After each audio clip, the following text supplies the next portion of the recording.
Hey everybody, welcome back. My name is Abby. I'm with Fitness is Medicine. Today we're going to do another great workout you can do in your home. Very minimal equipment, full body circuit training workout with minimal space and easy to follow directions. So remember to come into these workouts warmed up and ready to move. 5 to 10 minutes of a cardio workout just to get your heart rate up a little bit. Importantly, get your muscles and joints warmed up and ready for movement and your mindset ready for movement. Okay, today we're going to need a set of dumbbells about moderate weight. A small ball or a pillow or something, and if you have some sort of discs or cups, or I've got these little balance discs that I'm going to use. Even if you don't have something like that, you can still pretend that they're there. We'll do a little balance activity with that. Okay, so we're going to start with windmills on a ball. You're also going to need a fit ball, I didn't mention. If you don't have a fit ball, you can do this on the floor, just in a bridge, holding the bridge. So we're gonna walk out so that your shoulders and neck, head are resting comfortably on top of the ball. You want your heels directly beneath your knees, and you're gonna lift up those hips so that you've got a flat surface. Okay, press those weights overhead, and we're going to scissors your arms. So this is working your shoulders and your lats, so your big muscles in your back. Now, if you started off and you feel like you have too much weight, switch now. You should be able to keep your arms mostly straight. Like I have just a little bit of a bend, just, like when we do standing exercises and we have a little bit of a bend in your knees and hips, athletic stance, but you're keeping that angle. So you're not bending and straightening your elbows. Keep breathing, keep those hips high.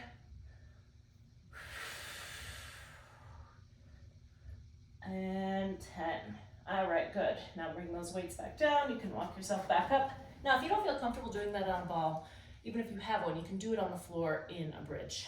Okay, put my weights down. Move my ball off to the side. And next we're going to use a chair. And you don't even need to use a chair, but it gives you kind of a goal. We're gonna do almost sit to stands. So what I want you to do is position yourself like you're gonna sit down in a chair. Sit back. I'm gonna touch it with the back of my thighs and then stand back up. Almost sitting. So really controlling here. The point of the chair and the almost sit to stands is that you're really sitting back and you've got that safety net. If you do start to have to sit down, that's okay. You're sitting back, practicing really great squat form when you're sitting back into your heels. Now you can use a weight here if you'd like. You could just use one of the dumbbells we just used.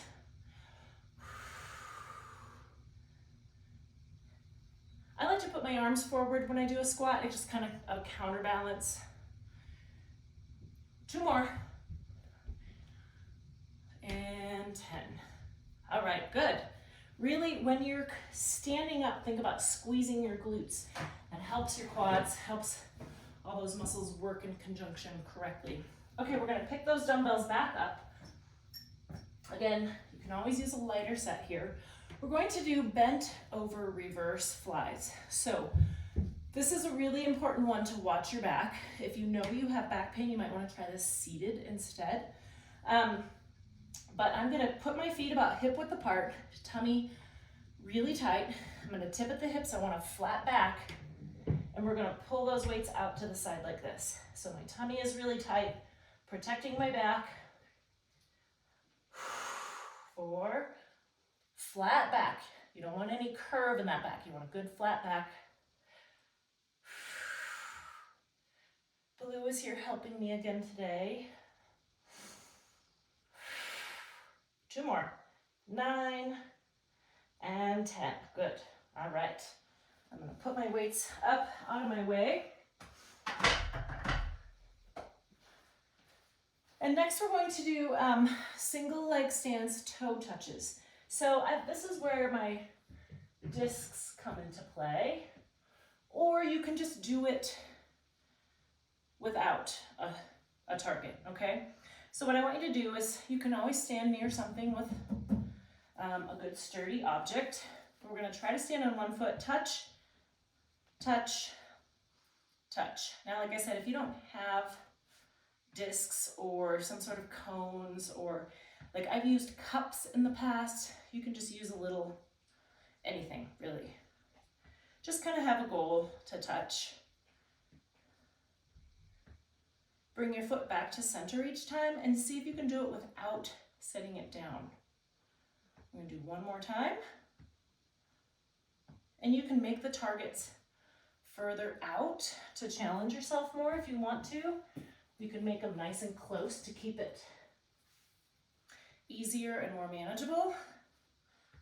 Touch, touch, touch.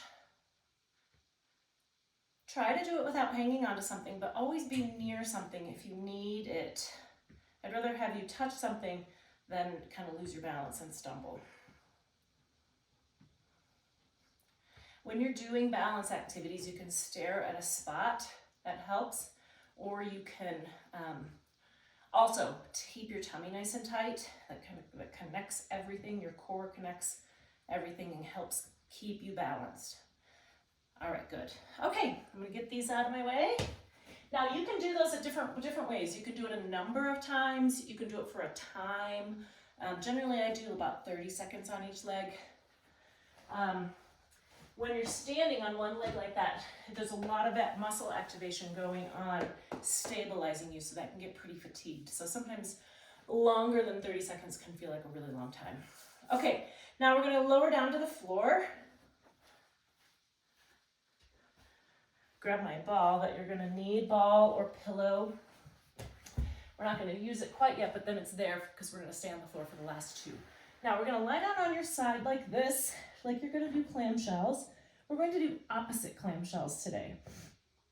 So instead of lifting up like this, you're lifting up your feet and keeping your knees together. Nice and slow.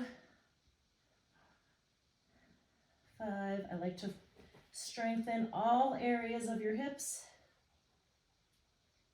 Thought he was gonna lay down right in front of me. And 10, good. All right, flip over. Can you sit? I know. Sit down. Good boy. Good boy. You stay right there. All right. Keep giving him attention so he stays there. If you have pets at home, you know that when you're on the floor, they like to be right in your face, and he is no different.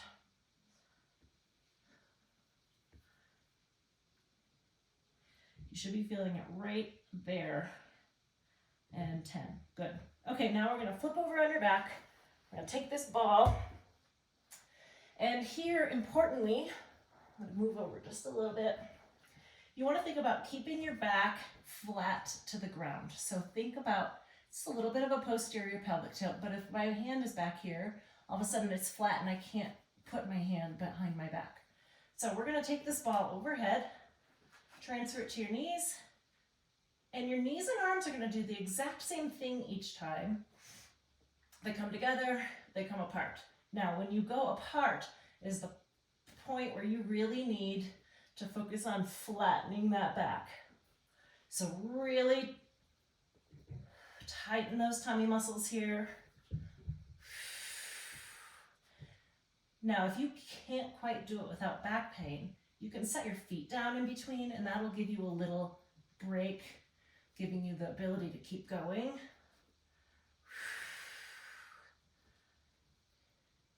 Now, if you need a little more, you can straighten out your knees here.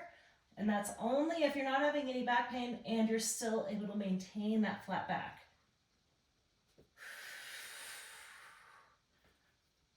Last one.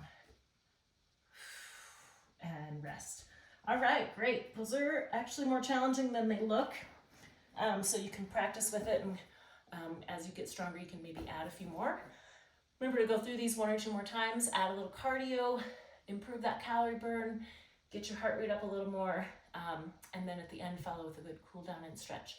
If you have any questions or need any modifications, please feel free to reach out, either privately or leave a message in the comments. Have a great workout, and we'll see you next time. Thanks, everybody.